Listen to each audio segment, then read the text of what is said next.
കോൺഗ്രസ് നേതാക്കൾക്ക് മുസ്ലിം ലീഗിന്റെ മുന്നറിയിപ്പ്. അപക്വമായ പ്രസ്താവനകൾ നടത്തരുതെന്നും മുസ്ലിം ലീഗ് സംസ്ഥാന സെക്രട്ടറി PMA സലാം. അദ്ദേഹത്തിന്റെ വാക്കുകളിലേക്ക്.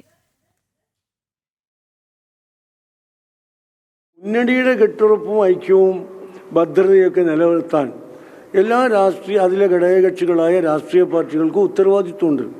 പ്രത്യേകിച്ച് ഉന്നത സ്ഥാനങ്ങളിൽ ഇരിക്കുന്ന UDFന്റെ നേതാക്കന്മാർ, അതിലെ വിവിധ ഘടകകക്ഷികളുടെ നേതാക്കന്മാരൊക്കെ പ്രസ്താവനകൾ ഇറക്കുമ്പോൾ അത്യാവശ്യം അവരിയ്ക്കുന്ന സ്ഥാനത്തെക്കുറിച്ചെങ്കിലും ഒന്ന് ഓർമ്മയാവണം.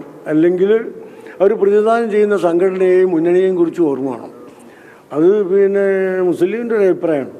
കാരണം നമ്മൾ കൂടുതൽ ഐക്യവും കെട്ടുറപ്പൊക്കെ ജനങ്ങളെ കൂടി ബോധ്യപ്പെടുത്തേണ്ടുന്ന ഒരു അവസരമാണിത്.